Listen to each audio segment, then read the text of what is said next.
Assalamualaikum warahmatullahi wabarakatuh. Perkenalkan, nama saya Ahmad Zainuddin Hamzah dengan NIM 2011202127. Ini saya di sini ingin mempresentasikan dari materi-materi apa yang sudah dosen anjurkan, materi dari kaidah fikih.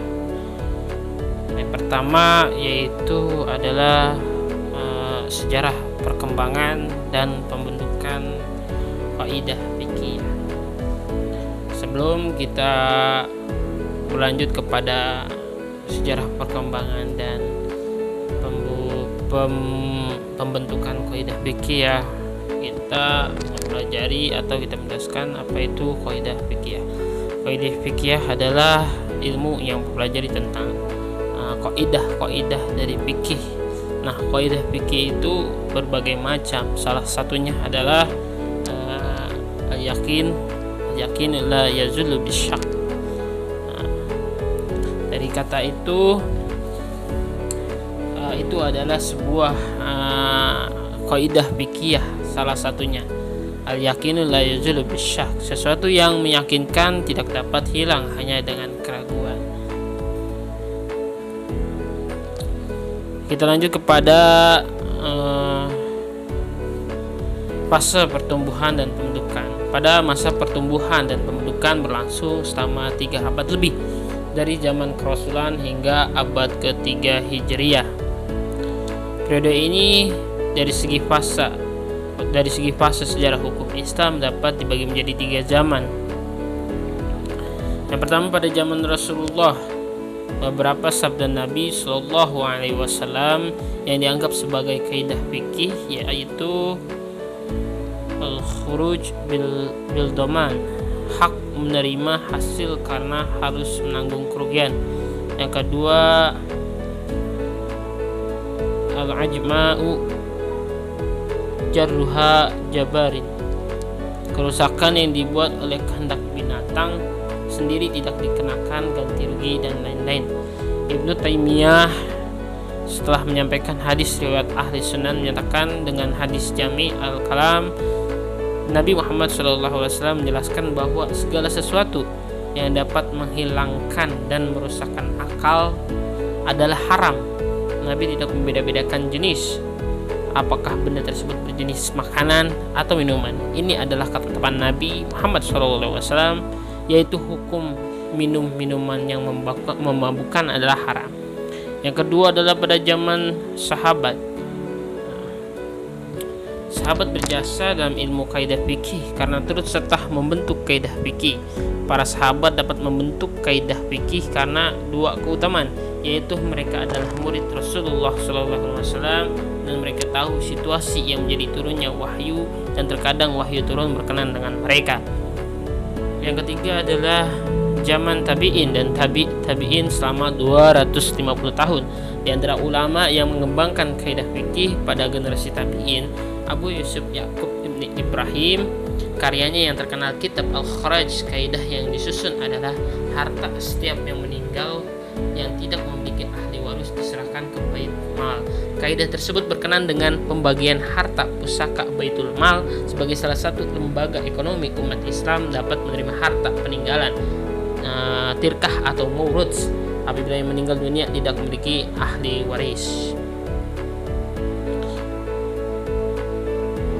Yang selanjutnya yaitu kita masuk kepada fase perkembangan. Awal mula kaidah fikih menjadi disiplin ilmu tersendiri dan dibukukan terjadi pada abad ke-4 Hijriah dan terus berlanjut pada masa setelahnya. Hal ini telah terjadi ketika kecenderungan taklid mulai tampak dan semangat ijtihadlah melemah, karena saat itu fikih mengalami kemajuan yang sangat pesat dan ulama pada saat itu merasa puas dengan perkembangan yang telah dicapai oleh fikih pada saat itu. Pembukaan fikih dengan mencantumkan dalil beserta perbedaan-perbedaan pendapat yang terjadi di antara mazhab sepertinya telah memuaskan mereka, sehingga tidak ada pilihan lain bagi generasi setelah kecuali merujuk pada pendapat-pendapat mazhab itu dalam memutuskan dan menjawab persoalan-persoalan baru.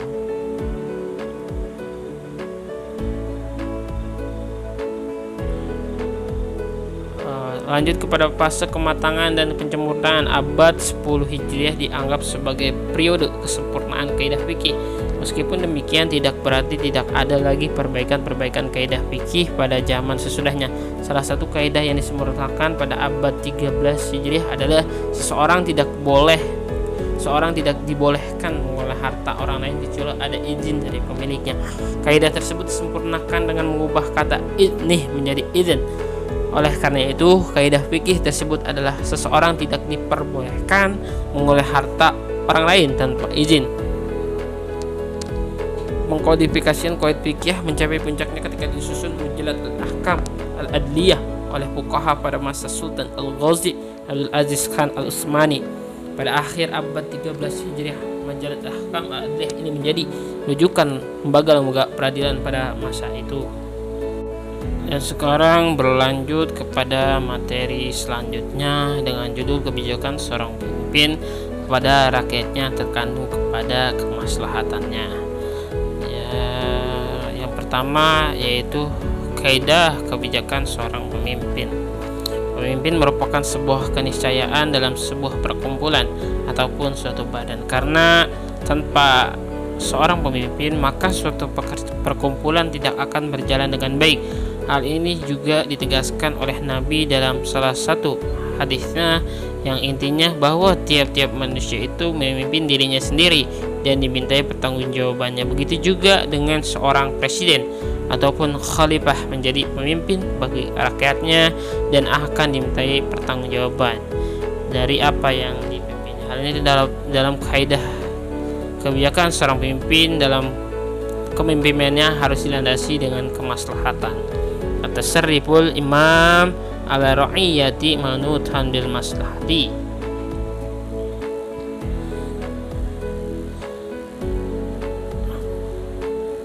Berlanjut kepada kesimpulannya dalam kaidah al-tasarrufu ala ra'iyati manutan bil maslahati, yang berarti kebijakan seorang pemimpin dalam kepemimpinannya harus dilandasi dengan kemaslahatan.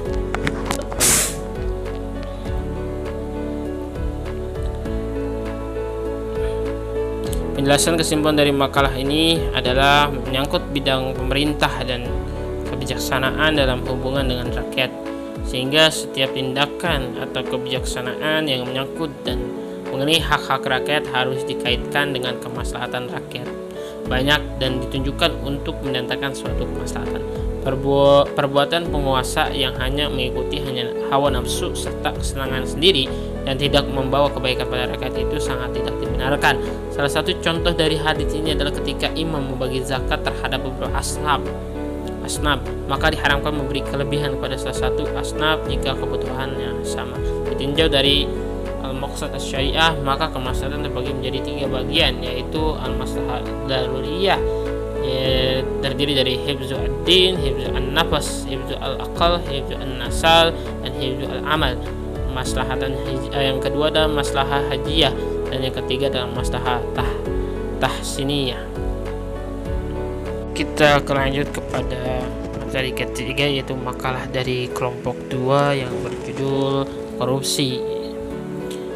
Ada dalam kaidah fikih yang berkenaan dengan kaidah fikih pada makalah kedua ini, yaitu yang berbunyi dengan la yazuzu li ahadin ayatasarrafa bil malkin ghairi bila idzin. Tidak boleh bagi seorang menggunakan milik orang lain tanpa izin. Seorang koruptor sudah pasti menggunakan milik orang lain tanpa seizin yang berhak. Al-hajatu la tahiqqu li ahadin ayakhudha ma la ghairi. Sebuah hajat atau keperluan tidak dapat membolehkan seorang untuk mengambil harta orang lain. Meskipun seorang sangat perlu dengan harta orang lain, tetap saja hukumnya haram mengambil tanpa seizin pemiliknya. Kamus Bahasa Indonesia, korupsi merupakan gejala masyarakat yang dapat dijumpai di mana-mana. Sejarah membuktikan bahwa hampir tiap negara dihadapkan pada masalah korupsi. Tidak berlebih jika pengertian korupsi selalu berkembang dan berubah sesuai dengan perubahan zaman.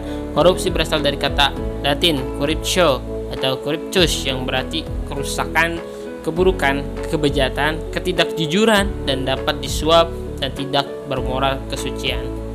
Dan kemudian muncul dari bahasa Inggris dan Prancis corruption, yang berarti menyalahgunakan wewenangnya untuk menguntungkan dirinya sendiri. Sedangkan menurut Kamus Lengkap Webdit New International Dictionary, definisi korupsi adalah ajakan dari seorang pejabat politik dengan pertimbangan-pertimbangan tidak semestinya, misalnya seperti suap, untuk melakukan pelanggaran tugas.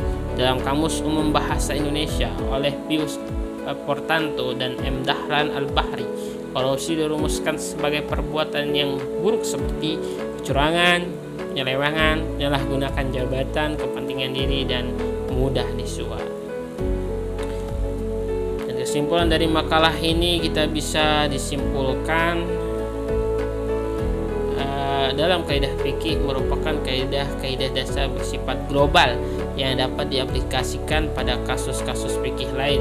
Untuk mengetahui status hukumnya dalam kajian keislaman, kaidah fikih sangat berguna dan bermanfaat, antara lain: 1. Memelihara dan menghimpun berbagai masalah-masalah fikih yang sama, juga sebagai barometer dalam mengidentifikasi berbagai hukum yang masuk dalam ruang lingkupnya. Yang kedua adalah membuktikan bahwa hukum yang sama ilahnya meskipun berbeda-beda merupakan suatu jenis ilat dan kemaslahatan.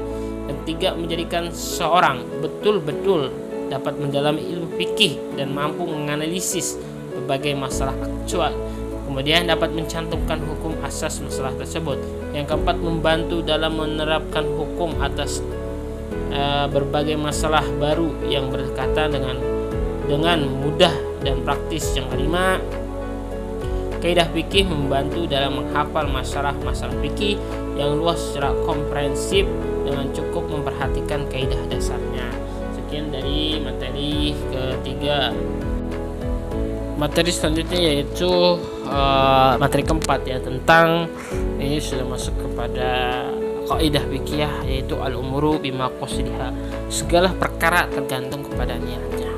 Ya, pengertian kaidah ini al-umuru bimaqasidiha terbentuk dari dua unsur, yakni lafaz al-umur dan lafaz al-maqasidiha, al-maqasid, yang merupakan bentuk plural yang berbentuk dari lafaz al-umur, al-amru, dan al-maqsud. Secara etimologi, lafaz al-umur berbentuk plural dari lafaz al-imran yang berarti keadaan, kebutuhan, peristiwa, dan perbuatan.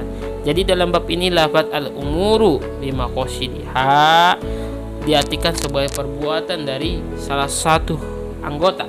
Sedangkan menurut terminologi berarti perbuatan dan tindakan mukallaf, baik ucapan atau tingkah laku yang dikenai hukum syarak sesuai dengan maksud kerjaan yang dilakukan.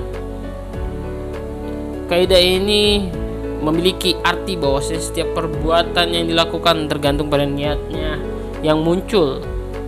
Artinya setiap niat yang terrefleksikan dalam tindakan nyata, maka niat yang tidak terrefleksikan dalam bentuk dohir maka tidak akan